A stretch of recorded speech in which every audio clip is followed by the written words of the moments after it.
What do you think this is all about? You think this is all about? You think this is a fucking costume? This is a way of life.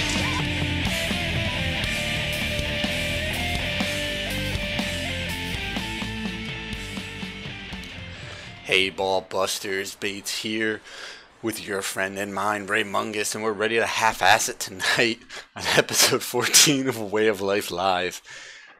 Oh man, if that ain't the truth. How you doing tonight, Mungus? Doing all right, not too bad. I think that's the truest statement that we've ever made on this podcast. Yeah, probably. I don't know. It just feels like just one of those lazy weeks. You know, it's there wasn't a whole lot of news on the horror front, and you know, with everything I've been working on, everything you've been working on, and then sadly you had a casualty last night. That I did, right in the middle of my game night too. I'm sitting there doing my. I play World of Warcraft. For those of you who don't know, I'm in the middle of doing my quest, and my computer just went black. So yeah, that was fun. Yeah, it went into the light. Walk to the light. Thankfully, I've got my brother who has some nice connections and some overly generous people kind of banded together, and I now have a machine that's about to be put together that's pretty much probably significantly better than the one that I just saw off. Well, with every death comes new life, right? Isn't that what they say? Yeah, something like that.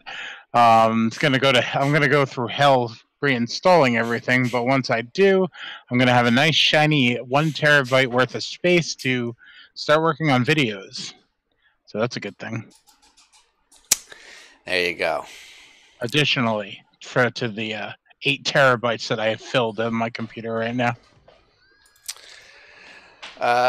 Yeah, I think you have more space than I do.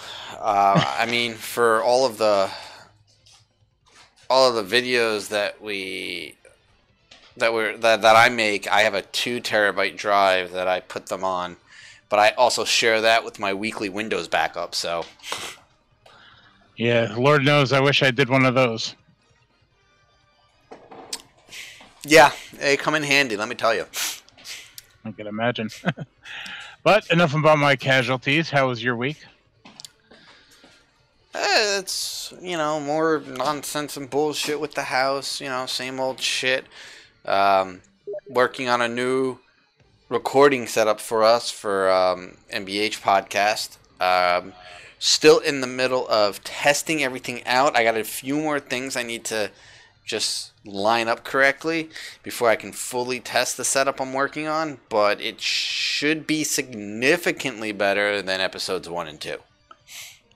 Yeah, and we're going to be recording this weekend, I believe, for episodes 3 and 4. So we're going to have 4 big episodes in the bank for the coming weeks.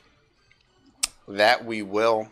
Just as long as I can get everything sorted out, I built us a new recording desktop just strictly for recording purposes on top of a new piece of hardware that should hopefully make the sound quality better. But I won't know until I install a few more pieces and start testing out the new software we're going to be recording with. Yeah, it's pretty exciting. As I said to you in a text message earlier, you know, all it takes is one or a handful of humble pieces of equipment, and you know, like you're off to the races. You know, it takes one little mountain to climb, and you're going to become a professional before long. You know, I mean, it's nice to see everything growing, you know, as we've been going along. Yeah, it'll be cool if everything after episode 2 just sounds 100 times better. It'll make me happy. Couldn't agree more. I am happy to announce that episode 1 is nearly done being edited down. I'm waiting for a few more sound clips to throw in, and then we should have some type of announcement when that episode will be going live. It may not go live until after I've edited episode 2. But just know episode 1 is nearly done. Yeah, it's definitely exciting. I'm looking forward to giving it a listen myself before it goes live. But you know, I had a lot of fun doing it. Yeah, I think we all did. Something else we had fun doing was Friday night, our Yes, second Dead Entertainment live commentary. that was a blast. That was, I think it was an hour longer than the first one, but we had a lot of good conversation, and you know, both before and at the end, and the commentary was ridiculous. Yeah, you know, you could tell at the end that we all really enjoyed ourselves and we all had pretty good chemistry together, and I think everyone is definitely going to be looking forward to the next one. Oh, without a doubt. This past one, if you missed it, go check out Dead Entertainment's their YouTube channel, well, our YouTube channel. Go to deadentertainment.com and you click on the icon above. But we had a couple people, a couple more people from the staff join us this past week, and it turned out to be a great time. Yeah, I'm gonna look into a few things. There's I was thinking about what I could do for April's Friday the 13th, because that's when the next Friday the 13th is. And I was thinking maybe I would do a live commentary on my channel rather than play the game this time. And there is actually a YouTube video up of Friday the 13th Part 4 in its entirety. So That's actually a pretty good idea. yeah, I'm wondering if I could just restream or play that video on my stream without having to worry too much, considering it's already up on YouTube. I got to look into a few things, but I might end up doing something like that. We're not sure. Yeah, we're not sure when the next Dead Entertainment live commentary is going to be, but I'm thinking, like, you know, if it starts taking off, maybe we should look into doing, you know, 2 a month. I'd be okay with that. I mean, they were, you know, they're obviously a lot of fun. The people that join us have a great time. The people that watch along with us, you know, in chat, fans and everything, they seem to be enjoying themselves as well. So, you know, more the merrier at this point. Yeah, so we'll have more information on that as it comes up. Hopefully, a week or, you know, maybe about 2 weeks into February, we might have the next one set up and ready to go. But you'll know when we know, basically. And we promise we're not just going to talk about it every week about you know, deciding what day it's going to be. We're being that we had a great time this last time. We both don't want to lose that spark. We want to keep it going. So we're going to get right to planning the next one very shortly. Yeah. All right. So let's go ahead and start off with some of the horror news this week, which wasn't a whole lot. No, definitely. So we got some of our first set photos from Halloween. We got our first distant look at the Shape. Like, you needed a microscope to see where he was. Like, if you ever played that game, Where's Waldo as a kid, like, this would be, and you mastered it, this would be a great opportunity for you. Yeah, it's once you find him, you're like, oh, okay, there he is. You can tell that it's him. You see the mask and everything, but it's a matter of finding him in the picture. But we also did get a look at Laurie Strode and some of the other characters. And there was also a, like, behind the scenes photo of Nick Castle at a costume just sitting in his chair, which was kind of cool. I don't know if you saw that one. I really like that picture in particular because there's still an air of mystery to him. Like, even though it's him out of the costume, he's not facing the camera. You still don't see much of anything, just his body, his ponytail, and all that. So, like, he still has that mystery of the Myers character going with him. It's pretty interesting. Yeah, they're doing a pretty good job in that aspect, and the rest of the set photos looked okay. Jamie Lee Curtis looks Like in terms of her style, her character hasn't really grown that much. It seems like it's really weird. If you look at her character in like H2O and Resurrection, the little bit of time she was in it, her character changed completely. But it seems like they're kind of sticking to how she was in part one in this one. So it's going to be an interesting take on her now. Yeah, that's the thing that never sat well with me with Halloween H2O or Resurrection for that matter. Resurrection to me was more believable because she was in an insane asylum and all that, and it just seemed like that probably would be where the character ended up. But H2O, it felt like she played a different character altogether, even though 30 years had passed or however many. It seemed like the character she was playing was not even related to the first one. Yeah, it was a really, it was like complete opposite end of the spectrum, which, pardon me, which, for her character, it seemed a little odd, but you know what? Maybe not as odd as you think. I mean, she did fight back on 2 occasions. Mm-hmm. So her growing up as strong as she was in H2O sort of makes sense. I wouldn't debate the strong part, but I would debate the type of woman that she grew up into. Like, it's hard to describe. Like you know, she was way more conservative in the first movie. You know, even in the second movie, she had a bit of that, despite, you know, battling him off and everything like that. But in H2O, she seemed like the type of person that went through high school, went through college, you know, found a husband, married, blah, blah, blah. It didn't seem... She seemed like she led a remarkably normal life after these extraordinary things happened to her in her youth. I think she would have been a little bit of different type of character. Strong, but different. You know, at the end of the day, it's all on how the writer sees her.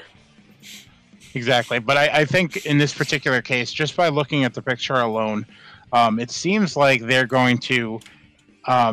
she might have that strength to her, you know, that survivor attitude, but it seems like she didn't change a hell of a lot through the years. And at least look-wise, you know, I think that's important for the character, and it's going to resemble the original a lot more.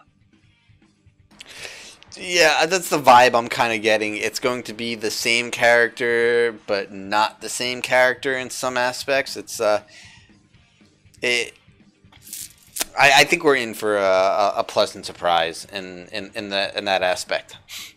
Agreed. And I'm looking forward to seeing more of Myers. Like, just the look at the small look that we got in that one set picture, he already extremely resembles John Carpenter's Myers. Like, you only see him from the profile side, and it's really hard. Like, even some of the best image touch-ups, you really can't get a good grasp on how he looks. But it seems very, very close to the original.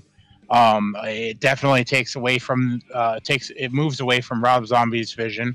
The mask seems to be better than all of them, pretty much, like every sequel after part 1, minus the remake.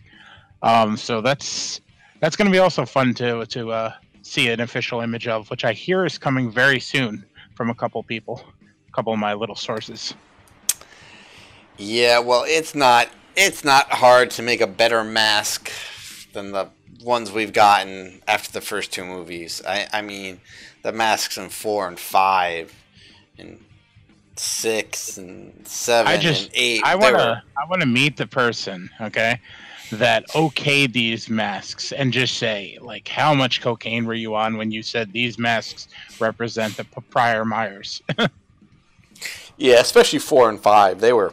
Oh, yeah. Like, I was doing some images for a couple of the articles that we were putting out for Halloween-related, news on Dead Entertainment. And, like, some of these, I've seen the movies countless times, but when you look at a still picture from, like, part 4 or 5, you're just like, holy shit, what the fuck happened? Yeah, nobody knows. The world may never know. Well... This one's going to be better. I can feel it in my bones. Yeah, it's definitely exciting. It's a great time to be a fan, and I love the fact that we have the internet right now, and people are out there doing their civic duty to get us some set pictures, which is awesome. Yeah, hopefully we will be getting a few more in the weeks to come. Nice to see that we're getting a bit of news on the movie again after it's shut down for a little while. Couldn't agree more. Okay, so moving on from one franchise to another, Adam Green recently hosted a Reddit AMA, and we got a little bit of news on what could possibly happen should a Hatchet 5 come to fruition. And it seems likely that if we do ever get Hatchet 5, that Victor Crowley will be leaving his beloved swamp.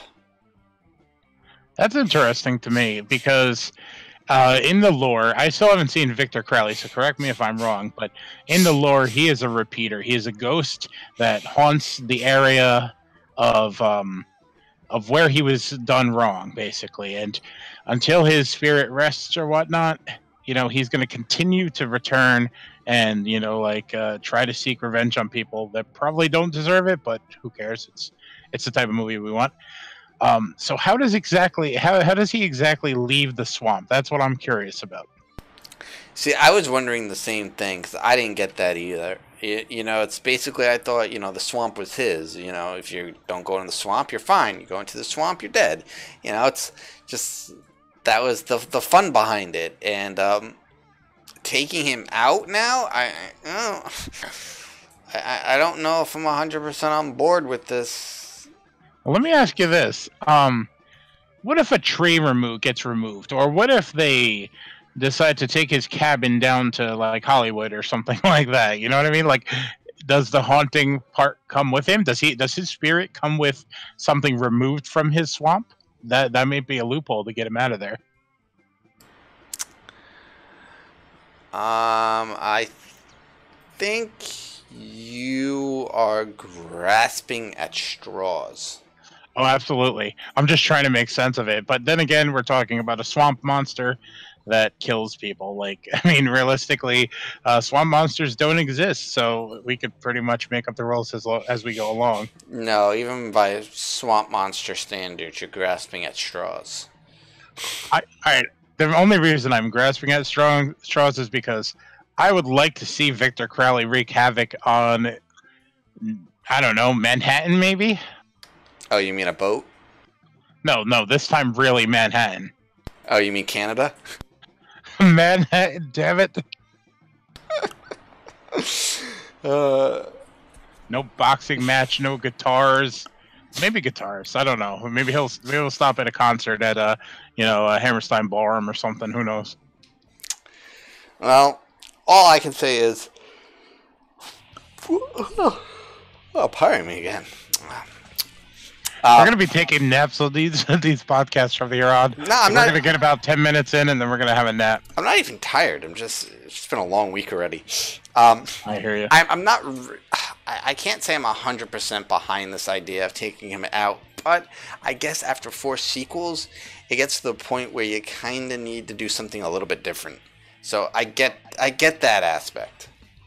I appreciate the fact that it's going to be Adam Green taking him out and not somebody else with some wild vision of a way to reinvigorate the series, a way to breathe some life into it. It's going to be the guy who made it finding the proper way to do it. And I think he's going to be able to sew it all together in some wacky way. And you know what, frankly, as much as it's ours because we're the fans that help keep it the way it is, it's his baby, so he could do whatever he wants with it. And from what I hear, Part 4 is pretty damn awesome. So I think I have faith in whatever he's going to be doing with it. Well, as of right now, I don't think we'll be getting too much more news on it. Probably for the next 6 months at least. I wouldn't be surprised if he's working on another movie or has got something else in mind that he wants to do first. So, hopefully the next season of Holliston. That's what I'm excited about. I don't know if I could do another season without Odorous. It's just not the same. Yeah, I know it's definitely tough, but I fell in love with the first 2 seasons, and partly because of Odorous, mostly because of the writing and the fact that we relate to it a lot. So, I bring it on. I'm just glad that he's not going to be putting somebody else in the Odorous costume or finding some other monster to replace him. The closet is going to stay closed, and unfortunately, Odorous is not going to be part of it anymore. Yeah, you really lose something at that point, in my opinion. But it's a show, so he can do what he wants there. Yep. All right. So moving on into our last, I guess, big piece of horror news, and it's not even really horror news. It's more pertinent to us. Is Monster Mania related, as usual. We usually do some type of Monster Mania announcements every week here. And that happens to be, they finally released the packages to buy for the photo ops with all the Jason actors. And there's 6 of them that are going to be in this particular photo op. Yeah. So if you want to do a photo op with all 6 of these actors in costume, you're looking at about $365.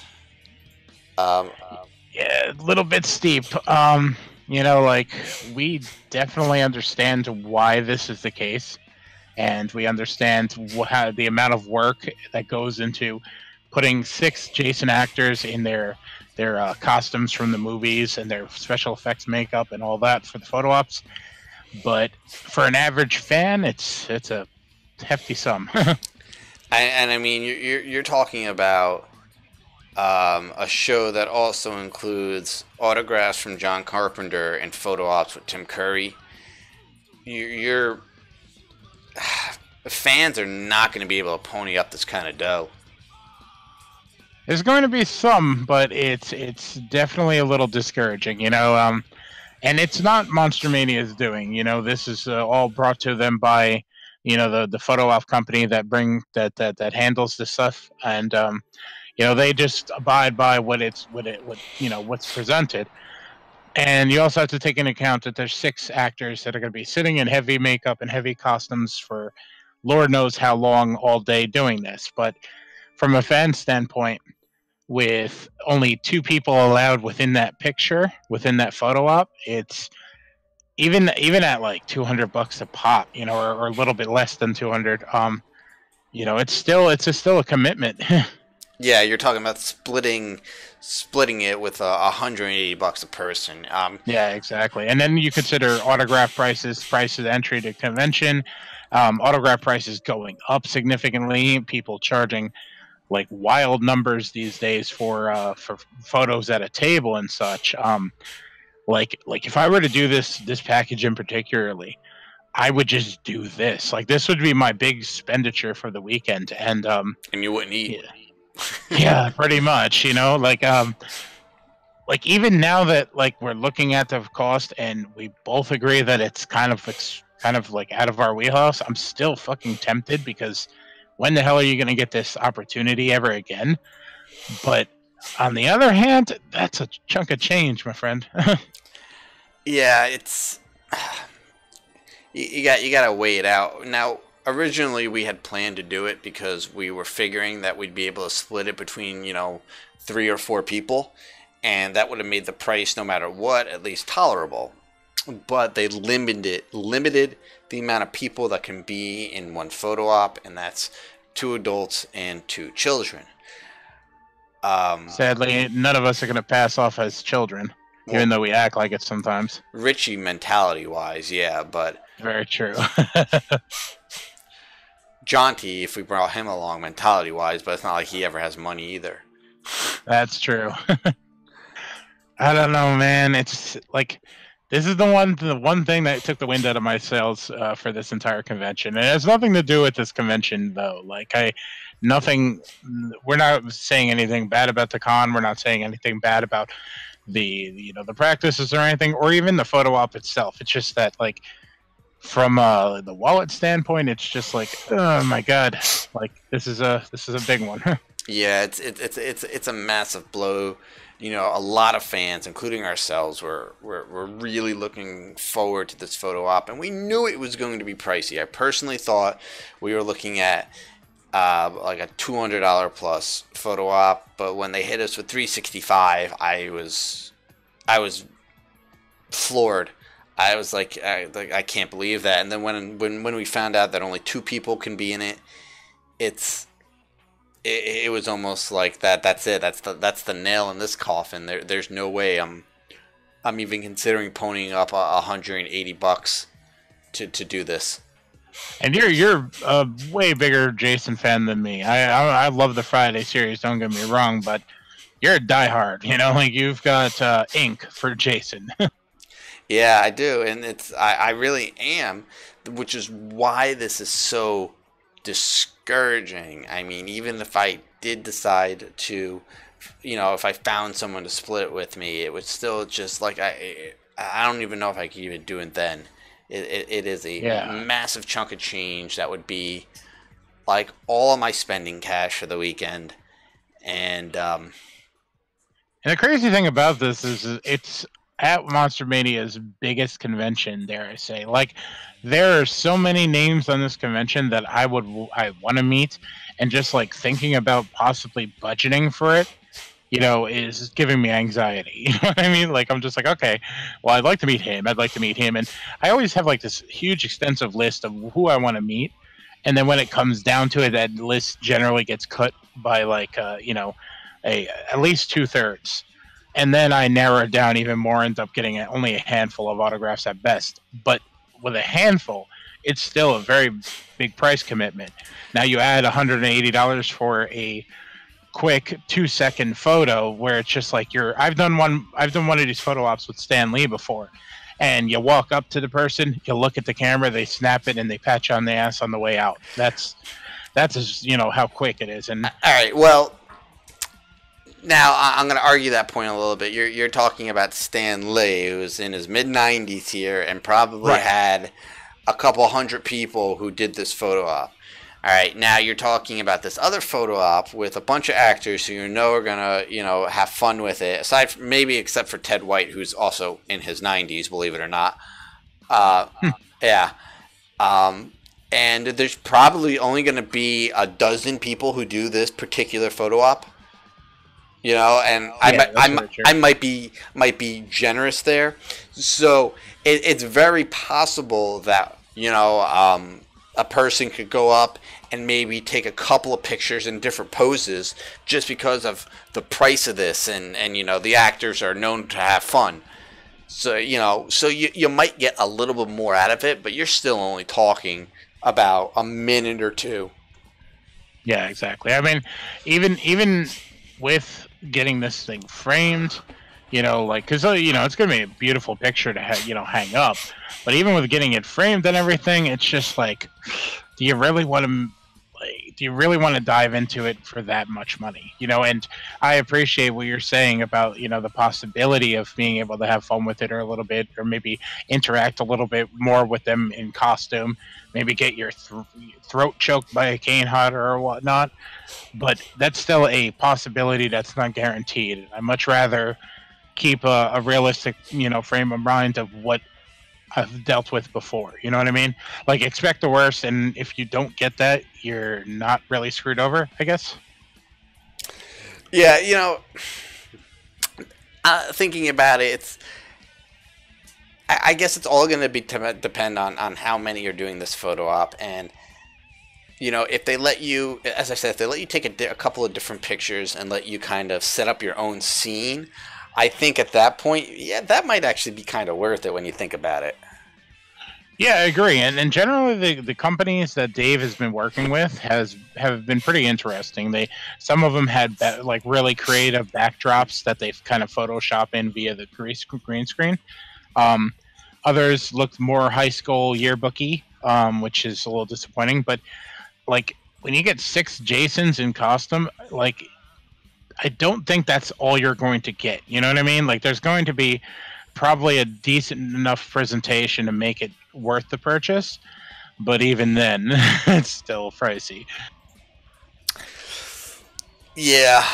So I'm not gonna say I have this off the table, but it's on the edge right now. You know what? Like, I've said I'm out earlier when we were discussing it before, before the show. But at the same time, like like I said earlier, I'm a little bit tempted. So very much on the edge as well. Maybe we'll reach out to Dave and see if we can get a little bit more info. As I said, maybe if they take multiple pictures, they let you set up your own scene.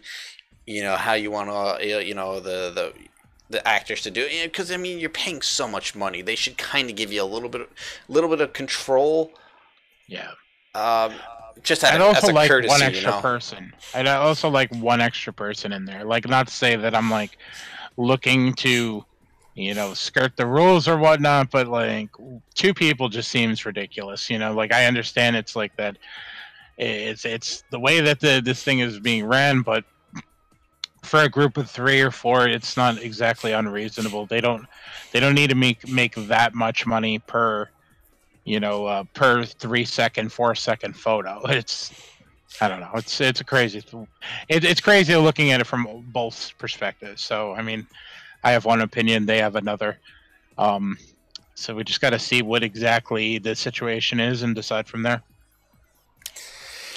Yeah, we'll get more information on it, and when we make our final decision, we'll update everybody, because it'll definitely be a really cool picture that I know a lot of people are going to want to see, and something we want to do. But it's we aren't made of money over here. It's just. It's so weird to talk about. Like, you and I have been going to conventions since Lord knows when, and when we can do it up big, we do it up huge. And even on our do it up huge days, this is still kind of like a commitment. Yeah, I know. As I said, when we know more information, we'll let you guys know. But that's where we stand right now. All right. So moving on into the geek and comic section of the show, we got a lot more good stuff in terms of geek-related news this week. And let's start with probably one of the biggest things. Black Panther had its red carpet a few days ago. 2 days ago, I think. And right now, the social media ban has been lifted, but not the official review ban. That embargo is still there, but there has been social media reactions for those who have seen the movie. And I don't think I've read one bad one. It's the overwhelmingly positive reviews coming for this movie right now are. I've never seen a Marvel movie explode like this one on social media. Yeah, it seems to be a game changer, this one. The night that well, actually, I think it was the night of the premiere, this embargo lifted, if I recall correctly. Social media just blew up about it, and in the most positive way. And a lot of like detractors are going to say, oh, it's because they were at the premiere and blah, blah, blah. They were caught up in the moment. But, the realistic point of view here is a movie like this has not been done on this scale before. And we're at a point where we demanded something like this. And from what it seems, it delivered and then some. Yeah, I mean, everybody who has seen the movie, they're praising almost every aspect about it. Especially the character of Shuri, who was probably my favorite character in the Black Panther universe of characters. And I'm very happy to see that she was well portrayed, apparently, and is going to be probably a scene stealer. And shockingly, they're saying that Killmonger is without a doubt, the best villain the MCU has seen so far. which a lot of people's biggest criticism on the MCU is the villains being a little bit paper thin. We've had a lot of improvements recently with David Tennant as the Purple Man, or what was his name? Kilgrave. Kilgrave. So I'm seeing a pattern here. If your name begins with a kill, you're good to go in the MCU as far as villains go. Well, and obviously Wilson Fisk, played by Vincent D'Onofrio. Wilson Fisk has been incredible. I'm having like the worst memory tonight. Bear with me. The villain in the Winter Soldier, not the Winter Soldier, Civil War. What was his name? Oh, Zemo? Yes, Baron Zemo. That was one of also one of one of the villains that was most heralded. So, you know, it's nice to see that they've been continuously heading in the right direction as far as their villain quote unquote problem. But it's really exciting to see that Black Panther got it right, and then some. Yeah, so I will be there opening night. I will have a review. I might do a video review. I'm not sure yet. I have never done one of those, but I might actually do one because I'm not sure if our webmaster is going to be okay with me putting up a review of a Marvel movie on our website, considering it's mainly horror. But they put up my Last Jedi review, so maybe. I'm going to talk to our site owner, my brother, and I'm going to see about some like off-topic stuff. It's a little bit down the pipeline, but we've been chattering a little bit about a superhero site, but you didn't hear it from me. So definitely really hyped for this movie. We're about 2 weeks out, and it's just going to be amazing. We're going to get a lot of awesome trailers before this movie. And speaking of trailers, the first trailer for Ant-Man and the Wasp dropped yesterday. And for anybody who doesn't know, Ant-Man is my favorite MCU movie. I absolutely love the movie. I watch it anytime it's on. I still find it amazing. It's still hilarious to me. I'm a big fan of the character. I'm a big fan of all the actors in the movie. So I'm looking forward to Ant-Man and the Wasp almost as much as I'm looking forward to Infinity War. So this trailer was a big deal to me, and it delivered tenfold. The music in the trailer, first of all, was perfect. Like, perfect. Yeah, it matched the imagery completely, like better than most trailers. So for the first point, but also it had a very unique vibe to it. It didn't sound like any other trailer that we've seen before. It didn't try to replicate another trailer like, when Inception came out, everybody started making Inception-like trailers to their movies. This one had its own voice, and I thought that was pretty impressive. And I love the way that the logo looked at the end. I thought the logo was very classic looking, and it popped so well. Wasp looks like she is just going to kick all sorts of ass. Michael Douglas is in perfect form yet again, it seems. Paul Rudd is as lovable and awesome as ever. They're hitting every note again, and it's just we're talking about a 2-minute trailer. We got our first looks at give me one sec. We got our first looks at the villain Ghost, who is actually they gender swapped it Ghost, and Ghost is now played by a female. But so far the costume actually looks really, really good.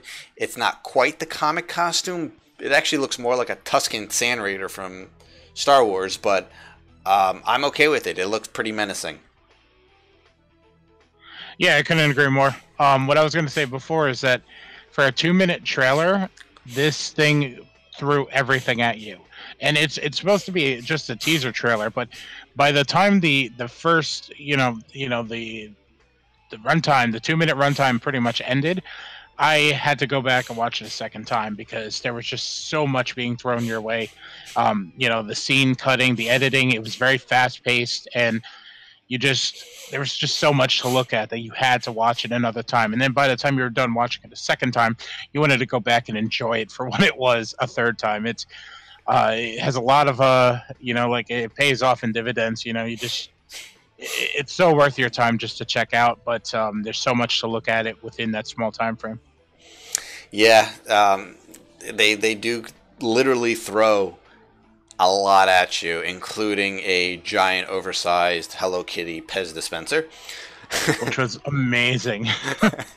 I loved that. My favorite scene, personally, was Wasp running down the blade of the knife when she was small.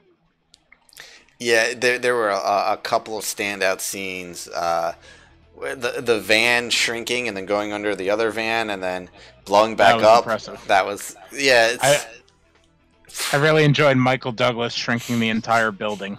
And then it's got like a suitcase pull top. Yeah, it was like they're doing some really fun things with this movie, and it just in the same way that they did with the first one. I think that this one's going to like after setting everything up in the first one, I think this one's more comfortable in its skin, so it's going to be a little more free feeling, and they're just gonna have a blast with it rather than worry about having to try to tell people and sell people on who Ant-Man is. Yeah, I think once they realized that fans were really responding to, being able to shrink and blow up and talk to insects, they realized that, okay, we can get away with all kinds of crazy shit in this next one. We don't got to be afraid to take chances now. The fans loved it and they like these characters, so let's go all in. And Lord did they. Yeah, it looks like this might be one of another home run, obviously, for Marvel, but it might end up being one of their best ones. And being a sequel, it falls into that weird gray area. It's like, oh, all right, so is this going to be a good sequel like Winter Soldier or Guardians of the Galaxy 2, or are we going to get a really crap sequel or mediocre sequel like Iron Man 2 and Thor the Dark World? Like, I want to say that those days are long over. Like, in the early days of the MCU, it seemed like they were going to... First off, they rushed a little bit, and it seemed like they were getting comfortable with, well, the first one is a success, so we don't have to care about these ones a little bit more. Back then, I think Paul Feige had a little bit more studio run-in. They probably clashed a little more. But now that we are, 12, 13... I don't even know how many movies into this series. I think they're just like, oh, how much do you need for this movie? Fine, we're going to leave you alone because we know you make hits. And with that sort of freedom, it allows these movies to grow and, they have a great time with it. They don't have to worry about fans turning on them or demanding director cuts or anything like that. Yeah, they're definitely giving the writers and the directors a lot more leeway and freedom, just because of how well they're doing on their own and how well and how positive the fans are reacting to these movies. So they don't want to ruin what's been working and interfere too much. It amazes me that after all these years of Hollywood, like, they're just now figuring out that if you make a good sequel, people will come back. Yeah. Like, it doesn't have to go the way of Batman and Robin. You know what I mean? Like, make a little effort, put a little money into it, and people are going to stay with you for over 10 years. And hopefully 10 more if they keep up this level of filmmaking.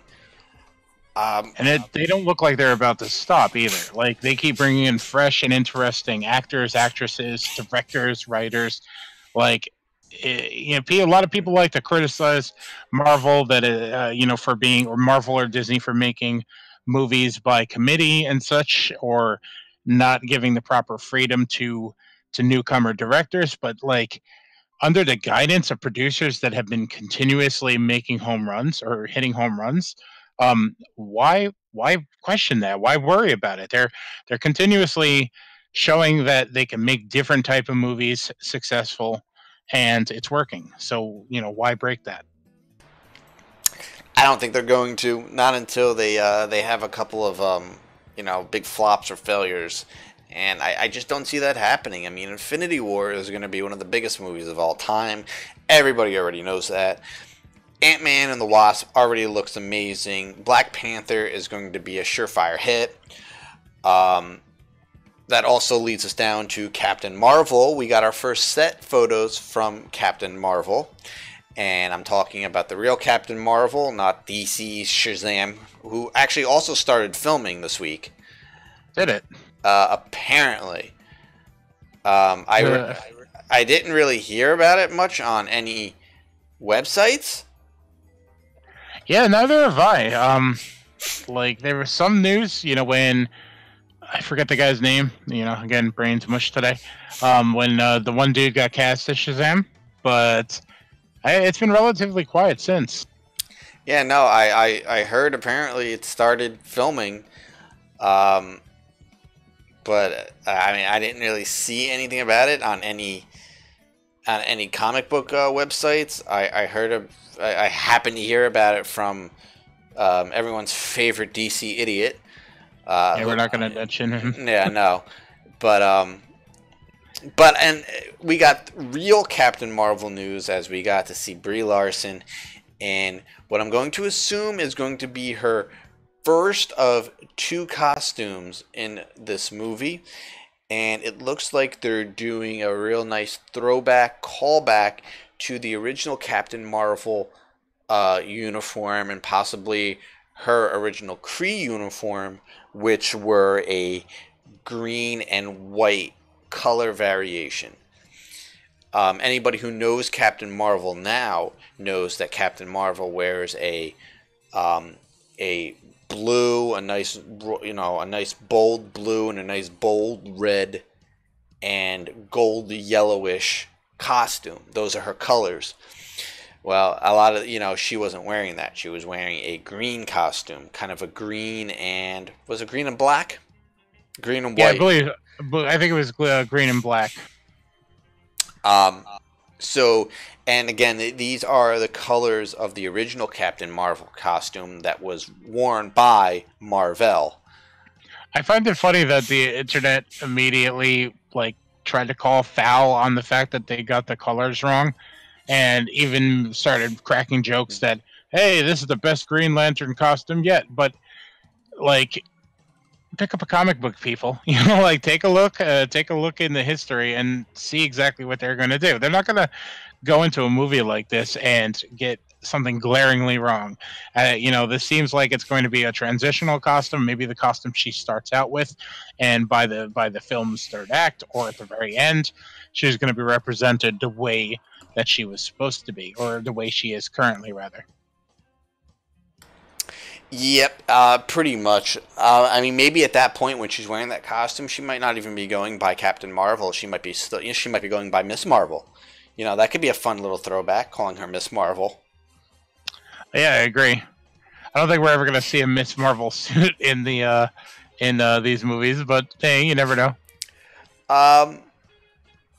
Yeah, that would be the black and gold suit she wore for a little while, which is actually a really cool costume, but I don't think we'll be seeing that either. It also borderlines on bikini. Oh, onesie, yeah. Yeah. They could extend it and make it not so bikini-ish. They could work some magic there. But you're right. I don't think we'll see that either. But they could still call her Miss Marvel. Yeah, I definitely agree. I'm hoping that the popularity of this movie, which is probably going to be as popular as most of the other ones, it might spawn the Miss Marvel Kamala Khan version, maybe in a television series or something like that. I think her powers would be a little too much for a TV series to handle. That's a lot of stretching. Yeah, definitely agree. They could tinker around with it, maybe. Who knows? Netflix, maybe. they don't have problems with spending some money.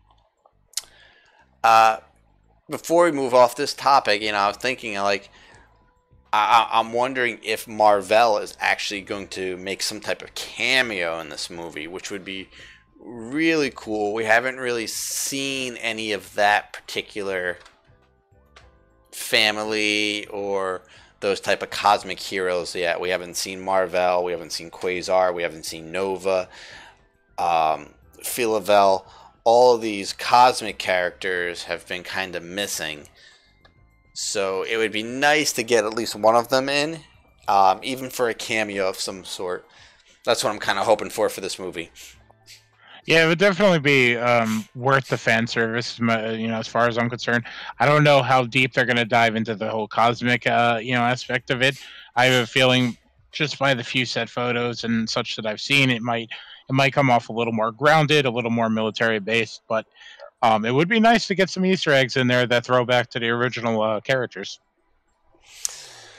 Yep, so, these are the first set photos we've gotten from the movie, so I would expect a lot more to be coming very soon. Don't expect a trailer anytime soon, but right now we got Black Panther and Ant-Man and Wasp, plus Infinity War in a few months to hold us over. So we should be getting a second Infinity War trailer pretty soon, so keep an eye out for that. Alright, so moving on into the final and headlining topic of tonight's show. Yesterday, Friday the 13th game dropped its latest content patch and update. This update saw the release of a brand new map, the Part 5 Pinehurst map, and also another Jason skin. It would be the Part 5 Roy Jason skin. Other updates that were made to the game do include Jason being a little bit stronger. They buffed him. They gave each Jason 2 more throwing knives at the start of each round. They made his grab range and cone a little bit higher than it was, and they increased his speed slightly. So all the Jasons are now buffed a little bit more, and they nerfed the counselors to the point where there are less weapons, there are less med sprays, and there are way less pocket knives. I played probably 7 games last night, maybe more, and I found 1 pocket knife the entire night. So yeah, it's a lot harder to survive as a counselor now. Which I could understand, because I remember playing a match with you specifically where we were up against a Jason right outside of one of the cars, and we were kind of chain stunning him / hitting him with knives / knocking him down, and like I could only imagine that Jason's frustration with dealing with all the tricks. And when he finally got one of us down or ripped us from the car and started slashing at us or whatnot, all we did was pop out of med spray and it was all good. Like it was extremely frustrating, more than likely. But having played a couple games today, on single player mode, I'm terrible. You could ask Matt when it comes to being Jason. I'm probably the worst Jason out there. But like the feeling of Jason seems to be a little bit better from the previous times that I played him. I like the Uh-oh, we lost your Mungus. We lost Mungus. No. Alright, well, while he is trying to figure out what's wrong with him, I will kind of go into what I thought about the content.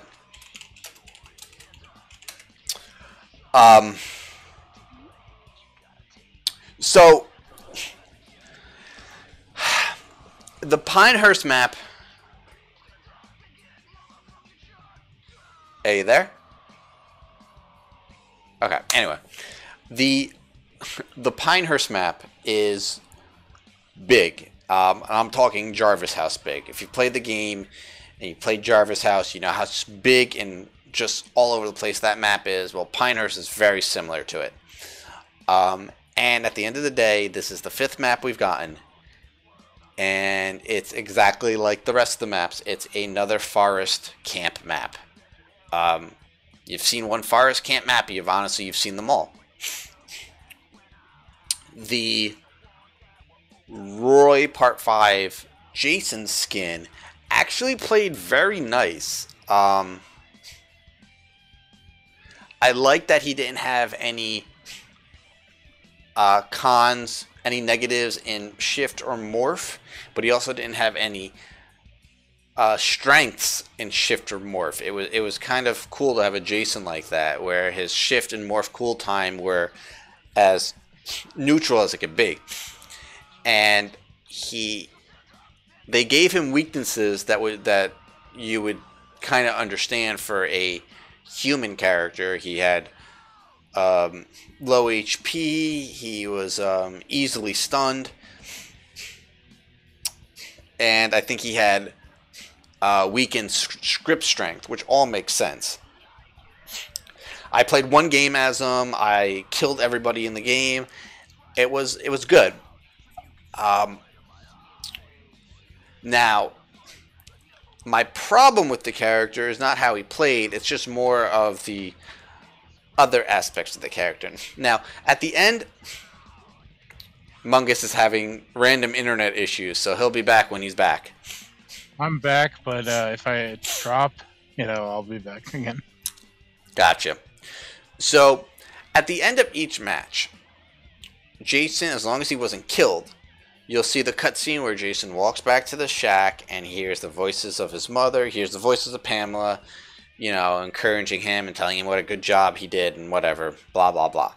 And all through the match, as you're playing as Jason, you hear Pamela's voice telling you what to do and, more of the same.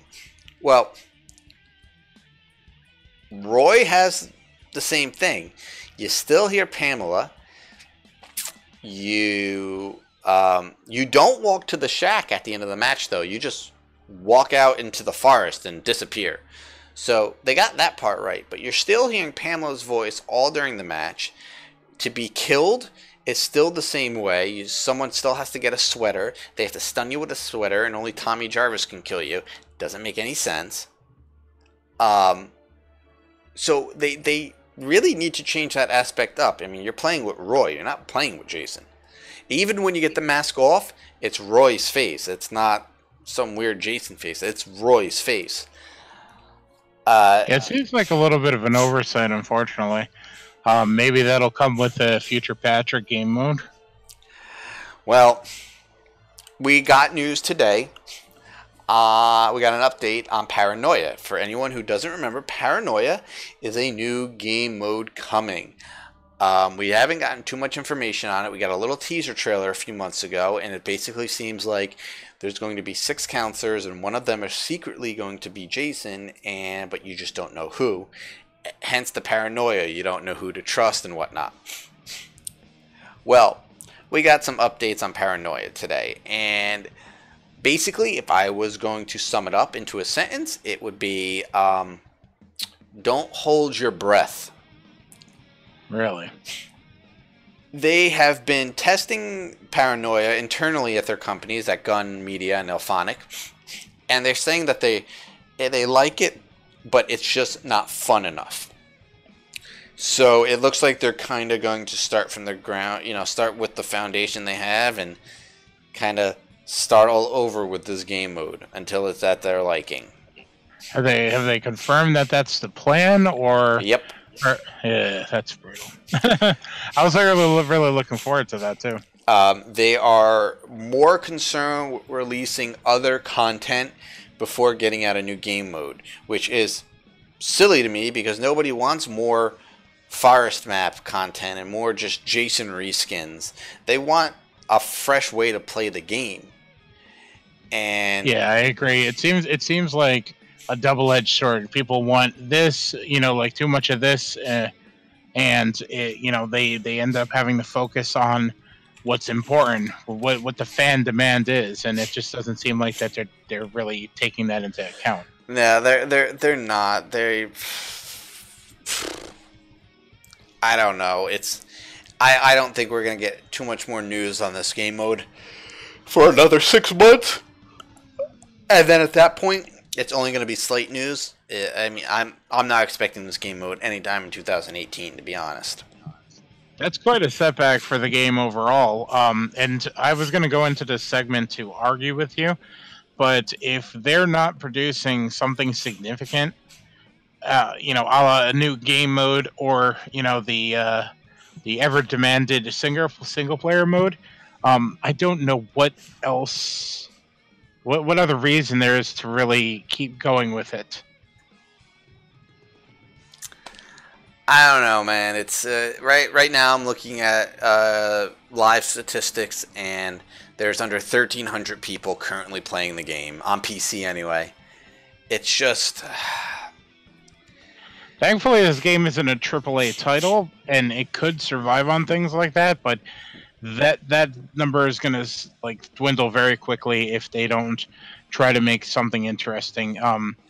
You know, even if they decided to take it out of the forest and maybe make a Manhattan level or something like that, or give us the Jason X spaceship level. Anything at this point would be a little bit better than, just like you said before, another forest map, or continuous reskins, or you know, character designs, etc. They need a new mode. Well, we are getting the Grundle map soon. I mean, that's their answer to everything, soon. And we are getting Uber Jason. Personally, I never wanted Uber Jason. I think that's stupid. It's going to be weird to be able to kill Uber Jason. When you look at how ridiculously strong he was in the movie and how impervious he was to everything. So that is something, I guess, to look forward to, the Grendel map and Uber Jason. I would say probably in the next 2 or 3 months that'll be dropping. But they need to do more of these balance updates, and they need to just fix the overall mechanics of the way the game plays. And I think that would bring people back in. Right now the game is dying. It is dying a slow and miserable death. They have a massive problem with in-game cheaters, players who team up with Jason and either, you know, lead Jason to wherever you are so he can kill you, or they manage to fix a car and drive the car and run you down, because that's the only way you can team kill anymore. And the devs are doing nothing about these cheaters. They tell you that if you have video proof and you send it to them, they'll ban them. Well, I've sent them video proof on probably a dozen cheaters, and I've kept track of all of them, and none of them ever got banned. So they're not following up with that. The devs are not doing anything to make the community less toxic. Yeah, and it's quite a mountain to climb, unfortunately, and with so many problems within the game. And I'd imagine money isn't a continuously flowing thing over there, so you know, you got to pick your battles. Unfortunately, where do you begin? That's the tough part. Well, they're gonna have to figure it out soon, because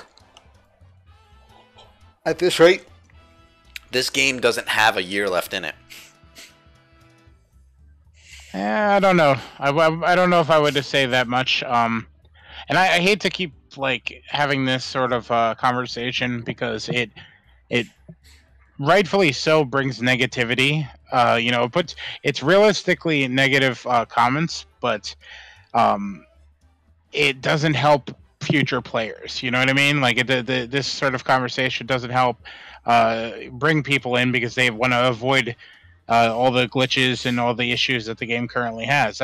I've heard people that haven't even picked this game up because of the glitch factory that they assume it to be. And there are a lot of problems, but you could still have a lot of fun within this game. You know, like you'll get frustrated here and there, but it's still a blast to play. Maybe not so much for somebody who spend 300 hours playing it. Yeah, well, them's the breaks.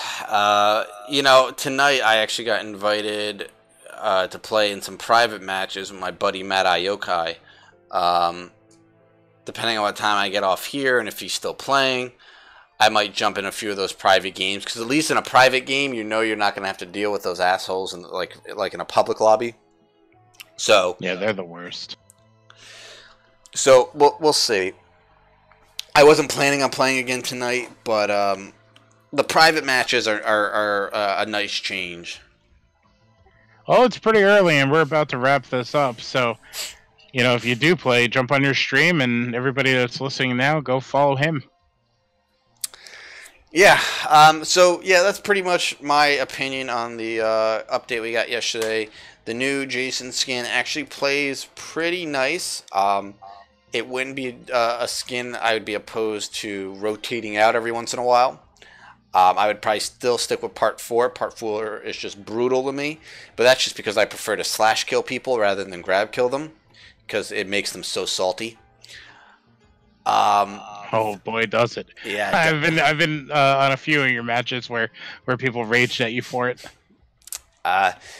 And the new Pinehurst map is just another giant fucking Jarvis House map. It's just a mess. There were some cool Easter eggs, obviously, from the Part 5 movie, but, how far can an Easter egg take you when the map is just too massive to get anything accomplished? Yeah, I found it as I killed, as I got the counselors down. It was way too big to even track down the last remaining people. I was sitting there walking around a shit ton to try to find them. Yeah, it's definitely not easy. Not an easy to play map. So, I do have one question for you that I was going to ask you before when I got cut off. He has the garden shear things. I've noticed. Is there any kills where you could actually use them, or is it just a reskinned kind of axe? No, he has 3 unique kills with the hedge clippers. Ah, nice, very cool. Because I was going around with him, and it's at first it seemed like it might have been just an axe that was reskinned to look like him, but I wasn't sure if there was anything unique to him. Nope, he's got 3 unique kills at the moment with him. Excellent.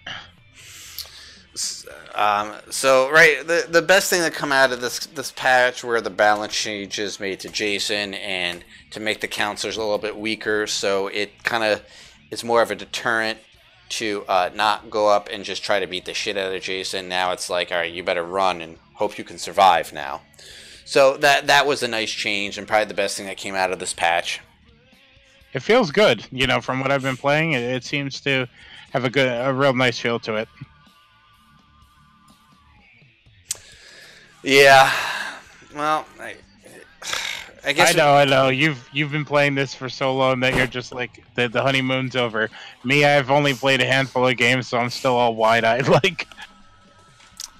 Yeah, I mean, maybe I just need. I don't know. Maybe I could find some renewed love in it, playing in some private lobbies with at least 1 or 2 of my friends.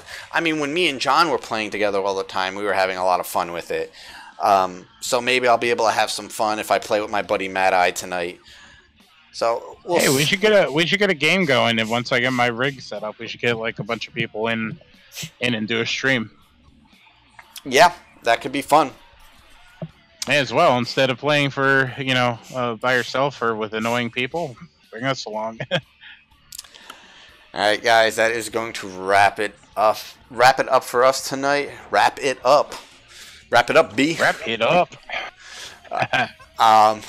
Obviously, if you guys enjoyed the podcast tonight, subscribe. I shouldn't have to tell you that anymore, but I'm going to anyway. Subscribe. Obviously, go find us on Twitter at WayOfLifeNet. And you can follow us there as well. Make sure you check out deadentertainment.com. Follow our Twitter on there as well. And you can follow our personal Twitters. Mine is at Bates_MotelMT, and his is at Ray Mungus. You can see them up on the screen right now if you're actually watching live. So make sure you follow us. And as for shoutouts, obviously, I don't really have anything new. Just the same old shoutouts I do every week. Fright Rags, if you need horror t-shirts, that's the guys to go to. Gray Matter Art, I'm still doing my giveaway. It's not going as planned, so it's just going to be extended until I get a certain amount of entries.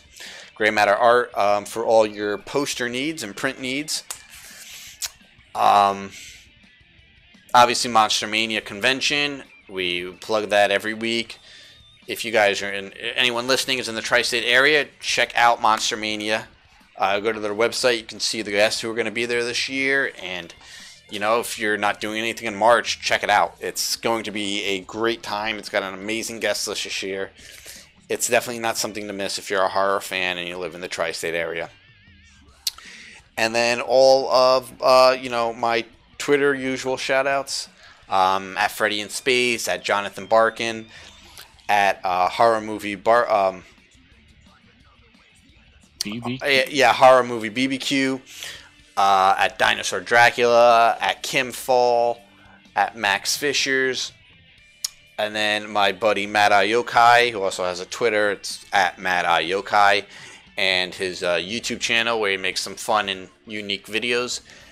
And the last one, as usual, is my buddy from Sweden, Tardolov, who streams horror games during the week, and he also hosts a little kind of like horror talk show once a week now. I was his first guest on that a few weeks ago, and I'm sure I'm going to be on it more and more as we can find time to do it, since he's in Sweden and on a completely different time zone.